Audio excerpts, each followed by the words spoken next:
You good? Can you start with your name and... Can you see Jerome? Yeah. Everybody ready? Hi, Craig Bellamy, Houston Police Department. I'm over the TOD and SWAT. Bellamy, like the Bellamy brothers? Yeah, Bellamy. Tell me what happened. So tonight, approximately about 5 p.m., there was a call in to 911, a female calling in, and during that call, dispatch heard a gunshot. Patrol responded, found that a female had been shot inside the residence. There was a young child inside the house. They eventually got that child out, but the male that did the shooting was still inside and refused to come out. So we were deployed, got here, started negotiations, and were eventually able to get him to come out peacefully. What's the status of the woman? He's deceased. In the house? In the house. And that's his wife? Yes, we believe so, yes. Earlier it was said that a male called, so that's not the case anymore. We believe she called. He could have called. There could have been multiple calls. So there's going to obviously be an ongoing investigation, and everything's preliminary right now. So we were just going off the initial information we received to get us rolling and get here to help support this thing. Can you tell us how you managed to get the child out? I don't know if he let him out or if he ran out, but they were able to get him safely secured prior to our arrival, transported to the hospital to be checked out and taken care of. Approximate age? I believe around 4. It's pretty sad. Can you just talk about the negotiations? We know you guys were here for several hours, and then finally the man came out peacefully. He did. So our negotiators do a really good job of talking to the individual and trying to get him to understand, even with what's already transpired, that it's not the end of the world, that to come out peacefully. There's still a child, his son, that we believe that is going to need a father figure in his life. So, it's a sad deal, but at least he did come out peacefully. Any idea of what precipitated it? I believe there was some prior, maybe some domestic issues and pending divorce. But again, this is all preliminary and under investigation. So. I know you just mentioned the child was his. Is the child also the victim's? I believe so.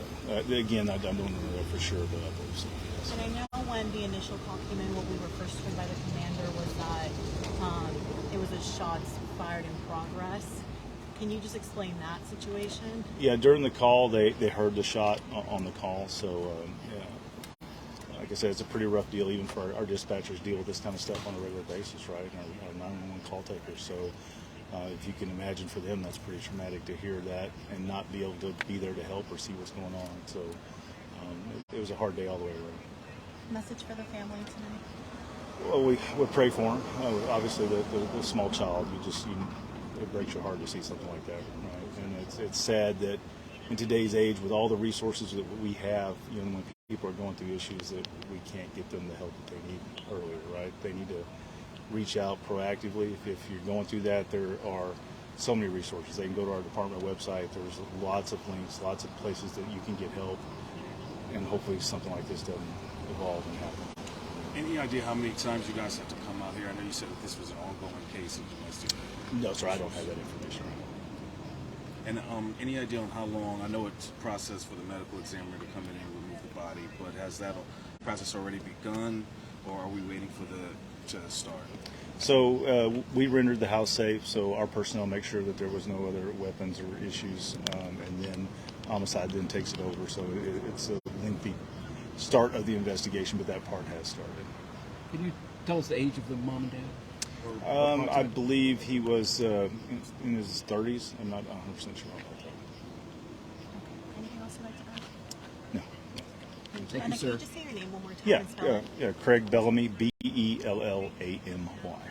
Houston SWAT. Houston SWAT, yes, sir. Thank you so much. Thank you. Have a good night. Thank you, friend. Thank you. All right, this is Grizzy live here with the Hood News. We're here off of Woodbridge Drive in Silver Falls in Kingwood.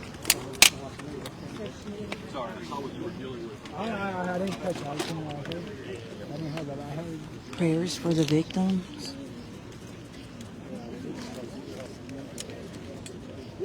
We are in Kingwood, Texas, folks. HPD SWAT standoff. Man barricaded himself inside the house. Woman was calling for help. Called 911. Shots were heard. She's deceased at the scene. She's deceased at the scene. A 3-year-old was transported to the hospital. And now, homicide is now taking over the investigation. And this is Houston Police Department reporting live here in Kingwood. It's your girl Grizzy. Back to you, friends. Be safe. Prayers for this 3-year-old child and for the mom. He did surrender.